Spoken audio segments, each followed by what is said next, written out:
Well, apparently, as Arn Anderson said, the Nature Boy Ric Flair will make a grand appearance, a grand entrance, as he always does. Well, styling and profiling, that's Ric Flair's forte. No one does it better or loves it more. I tell you, Ric Flair is the current United States heavyweight champion. And the man he defeated for that honor will be coming to the ring here in just a few moments to face this man. Tough competitor VK Wallstreet, one of the top professionals in our sport over the past number of years. Fans want to remind you that still to come in this telecast, Eddie Guerrero against Psychosis, and you heard from a Horseman, as the Horseman will take on the team of Sting, Lex Luger, and the Macho Old Man Randy Savage. It'll be the first time that trio has been together since what happened at WCW's Bash at the Beach. You know, Steve McMichaels, he looked very confident. I can tell when confidence beams off somebody. That means he's been in serious training with Arn Anderson, with Chris Benoit, feeling that, he knows what he's doing. Confidence, one of the main ingredients to success. And, of course, Konan here, when he lost the belt to Ric Flair, maybe didn't have quite enough confidence. Sometimes that reputation gets you too many butterflies in your stomach and you can't handle the pressure. It was something a little bit more than reputation, Larry. If our fans will recall at Bash at the Beach, it certainly was the involvement of woman and Miss Elizabeth in Ric Flair's match. And over the years, Ric Flair has been a great world champion, a great U.S. champion, a world tag. As a matter of fact, he has held every belt. However, I don't think I ever remember seeing a match where Ric Flair was involved where the outside interference of ladies was so much a factor in a match. Ric Flair loves the ladies. Well, I mean, I can understand that, but why should they come into play when you win a match? I don't know. That's Ric Flair, though, and he'll be making I don't know either. I like women where they belong. Yes, we went over that last week. A good go-behind by the Mexican heavyweight champion, Konan.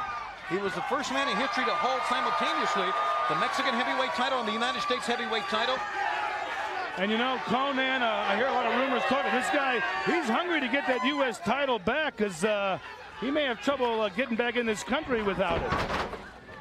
VK Wallstreet, Cindy Konan in. Ladies and gentlemen, we have a tremendous card coming up at WCW's Hog Wild. It'll be Saturday night, the 10th of August.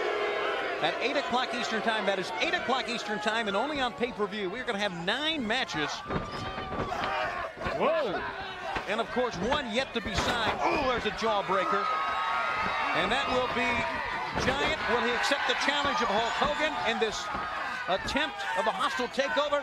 Hogan said a week ago that it will start with the WCW World Heavyweight title, and they will destroy WCW bit by bit. We know the Outsiders will be at Hog Wild against Lex Luger and Sting.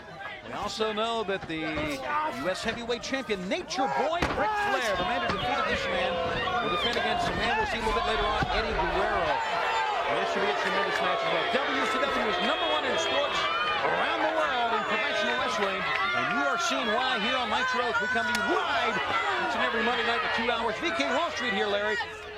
Taking the Mexican heavyweight champion right to the post. Yeah, hit him right on top of these steel steps. You know, Konan, he's psyched up. He needs a victory. He wants to get in line right behind Eddie Guerrero.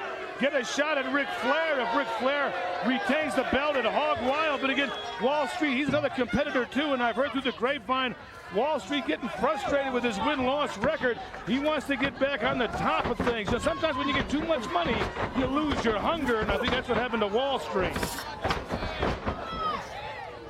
VK Wallstreet now to the leg of Konan. Konan would just as soon face Eddie Guerrero, I'm sure, for that United States heavyweight title. Just a chance to get it back. Of course, here's a man who back in February became the United States heavyweight champion for the good part of 7 months. Held on to the belt before he met Ric Flair at WCW's Bash at the Beach. And there you see the step to grapevine the leg and using the top rope. VK Wallstreet. Yeah, Konan's having trouble here, and Wallstreet's doing a nice job of using a good strategy. Konan has a lot of movement. Wallstreet has slowed him down, had put him on the mat, using the ropes for leverage when the referee isn't looking. That's very good. But the secret is here, slow Konan down, stop his speed. That's his big attribute. No question about it. One of his attributes, and he's confident. Roll up 1, 2, almost got a 3 count that time. Wallstreet, the first man to his feet, and gets the offense going his way once again. Now, like I said, Wallstreet's getting hungry with all the money he has. I think he wants something more than money. He wants titles, but he's going to have to get victories piled up to get in line, and he's got Konan in trouble here. This will be 2 and almost a 3 count. This will be a big win for BK Wallstreet. As a matter of fact, our fans who watched the main event last night saw him defeat Jim Powers. It would be 2 wins in a row for BK Wallstreet. But more importantly, there'll be a chance here on a program that goes worldwide to defeat the Mexican heavyweight champion. The people are cheering for Konan here. How about it? This isn't Mexico. No, but I tell you, if you go to one of the theme parks here, you'll realize how many people come here from South America, from Mexico, from Spain. A lot of Spanish-speaking people come to the Disney MGM theme park, and a lot come to WCW. We are worldwide. Here's a cover, using the ropes. See, fools rush in where wrestlers fear to tread, Tony. Konan, he's starting to get frustrated. He's starting to make some stupid attacks here on Wallstreet. Wallstreet's the wrong guy to come flying in after. He's been around a while. He knows better. And Konan, he's paying the price tag for it. Keeping him grounded, like you said, Larry. That's where Wallstreet wants to keep him. Konan's reputation around wrestling, of course, is his speed. He's got some fantastic moves, but when you're on your back on the mat, you can't hit any fantastic moves. Ladies and gentlemen, I want to remind you, during the second hour tonight, we are going to have the team of Sting, Lex Luger, and the Macho Man Randy Savage. The first time back together. What happened at Bash of the Beach? Take on the Horsemen. That is our main event, hour 2. And there's a tremendous running Larry at that time from Konan. That was right on the mark, Larry. Yeah, he got him right underneath the chin, but can he keep it going? A leapfrog, back kick, that was to the knee. Drives his head to the mat. Konan is so agile. Yeah, caught Wallstreet off guard with that kick. He didn't expect it low into the knee like that, but nice reversal. Wallstreet got him up for the crash. He got him, the Wallstreet stock market crash. 1, 2. Konan moves him over out of 1 and 2 and 3. What a win. What a win that was. You know, Wallstreet had his weight just slightly too far back. Konan rolled him backwards, but that was Wallstreet's fault. His weight was in the wrong place.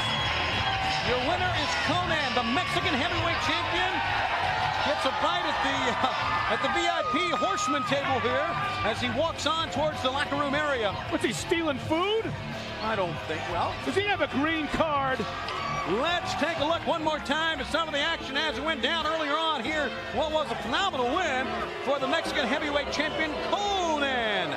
I don't know about that word phenomenal. Wallstreet had him in trouble, but right there, look at, he was pushing too far back with his own weight, and Konan just rolled him back on his shoulders.